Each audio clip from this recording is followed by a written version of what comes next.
ಬೆಂಗಳೂರಿನ ಅರಮನೆ ಮೈದಾನದಲ್ಲಿ ಅಕ್ಟೋಬರ್ 25-26ರಂದು ಕಂಬಳ ಸ್ಪರ್ಧೆ ನಡೆಸಲು ಬೆಂಗಳೂರು ಕಂಬಳ ಸಮಿತಿಗೆ ಅನುಮತಿಸದಂತೆ ರಾಜ್ಯ ಸರ್ಕಾರಕ್ಕೆ ನಿರ್ದೇಶಿಸಬೇಕು ಎಂದು ಕೋರಿ ಪ್ರಾಣಿ ದಯಾ ಸಂಘ ಪೇಟಾ ಸಾರ್ವಜನಿಕ ಹಿತಾಸಕ್ತಿ ಅರ್ಜಿಯನ್ನು ಸಲ್ಲಿಸಿದೆ.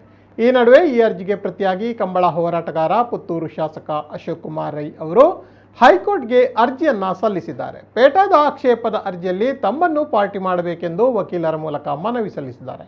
ಪೇಟಾ ಸಲ್ಲಿಸಿರುವ ಅರ್ಜಿಯಲ್ಲಿ ಉಡುಪಿ ಮತ್ತು ದಕ್ಷಿಣ ಕನ್ನಡ ಜಿಲ್ಲೆಗಳ ಗ್ರಾಮೀಣ ಪ್ರದೇಶಗಳಲ್ಲಿ ಮಾತ್ರ ಕಂಬಳ ಸ್ಪರ್ಧೆಗೆ ಅವಕಾಶವಿದೆ. ಆದರೆ ಕಳೆದ ವರ್ಷದಿಂದ ಅದನ್ನು ಬೆಂಗಳೂರಿನಲ್ಲಿ ನಿರಂತರವಾಗಿ ಬಳಿಕ ಶಿವಮೊಗ್ಗದಲ್ಲೂ ಕೂಡ ನಡೆಸುವ ಚಿಂತನೆಯನ್ನು ಕಂಬಳ ಆಯೋಜನಾ ಸಮಿತಿ ಹೊಂದಿದೆ.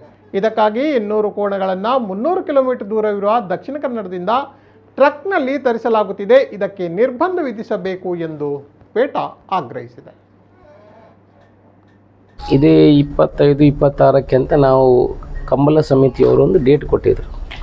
ನಾವು ಕೂಡ ಅದಕ್ಕೆ ಪ್ರಯತ್ನಗಳನ್ನು ಅದಕ್ಕೆ ಅನುಮತಿ ಪಡೀಲಿಕ್ಕೆ ಅಂದರೆ ಬೆಂಗಳೂರಲ್ಲಿ ಮುಖ್ಯಮಂತ್ರಿಯವರು ಅನುಮತಿ ಕೊಡಬೇಕು, ಬೇರೆ ಬೇರೆ ಲೈಸೆನ್ಸ್ ಅದಕ್ಕೆ ಪರವಾನಗಿಗಳು ಬೇಕಾಗ್ತದೆ, ಪೊಲೀಸ್ ಕಮಿಷನರು ಅನಂತರ ಸಿಟಿ ಬಾಕಿದೆಲ್ಲ ಕೊಡಬೇಕಾಗ್ತದೆ. ಅದಕ್ಕೆ ನಾವು ನಮ್ಮ ತಯಾರಿಯನ್ನು ಮಾಡ್ಕೊಳ್ತಾ ಇದ್ದೀವಿ.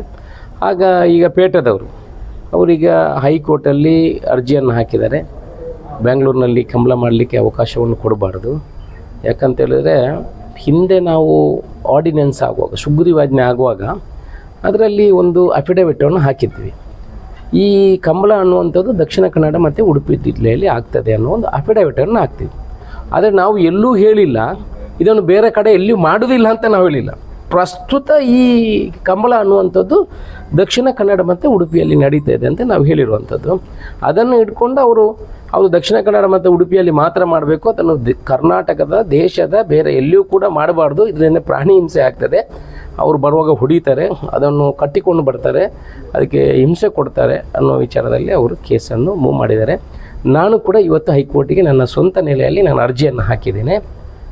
ಯಾವತ್ತು ಗೌರ್ಮೆಂಟ್ ಅಡ್ವೊಕೇಟ್ಸ್ ಯಾರು ಬರ್ತಾರೆ ಅವರಿಗೆ ಪೂರಕವಾದ ಮಾಹಿತಿಗಳನ್ನು ಕೊಡಲಿಕ್ಕೋಸ್ಕರ ನಾನು ಕೂಡ ಇಂಟ್ರೀಮ್ ಪಿಟಿಷನನ್ನು ಹಾಕಿದ್ದೀನಿ. ಅದರ ಮಧ್ಯದಲ್ಲಿ ನನ್ನನ್ನು ಕೂಡ ಪಾರ್ಟಿ ಮಾಡಬೇಕು, ನಾವು ಕೂಡ ಕಂಬಳವನ್ನು ನಡೆಸಬೇಕು, ಬೆಂಗಳೂರಿನಲ್ಲಿ ಎಲ್ಲ ಕಡೆ ನಡೆಸುವ ಅನ್ನೋ ವಾದವನ್ನು ಮಾಡಲಿಕ್ಕೆ ನಮ್ಮ ವಕೀಲರು ಕೂಡ ನಾವು ಕೂಡ ಸೀನಿಯರ್ ಅಡ್ವೊಕೇಟನ್ನು ಮಾಡಿದ್ದೇವೆ. ಮುಂದಿನ ವಾದ ವಿವಾದಗಳು ನಡೀತೇವೆ. ಸುಪ್ರೀಂ ಕೋರ್ಟಿನಲ್ಲಿ 5 ಜನರ ಬೆಂಚು, 5 ನ್ಯಾಯಮೂರ್ತಿಗಳ ಬೆಂಚು ಒಮ್ಮೆ ಆದೇಶ ಕೊಟ್ಟ ನಂತರ ಬೇರೆ ಯಾರೂ ಎಲ್ಲಿಯೂ ಹೋಗಲಿಕ್ಕೆ ಇದು ಅಂತಿಮ. ಅದರಿಂದ ಪೇಟದವರಿಗೆ ಏನು ಸಾಧನೆ ಮಾಡಲಿಕ್ಕೆ ಸಾಧ್ಯ ಇಲ್ಲ. ಕಂಬಳ ಇಡೀ ಎಲ್ಲಿವರೆಗೆ ಕಂಬಳಕ್ಕೆ ಕೂತು ಬರ್ತದೆ ಅಲ್ಲಿವರೆಗೆ ಈ ಹಿಂದೆ ಕೂಡ ಹೋರಾಟ ಮಾಡಿದ್ದೇನೆ, ಮುಂದೆ ಕೂಡ ಹೋರಾಟ ಮಾಡ್ತೇನೆ. ಯಾವ ರೀತಿಯ ತೊಂದರೆ ಆಗಲಿಕ್ಕೆ ಕಾನೂನಾತ್ಮಕ ಹೋರಾಟವನ್ನು ಮಾಡಿ ನಮಗೆ ಧೈರ್ಯ ಇದೆ. ಖಂಡಿತ ನಾವು ಜಯಶಾಲಿಯಾಗಿ ಬರ್ತೀವಿ.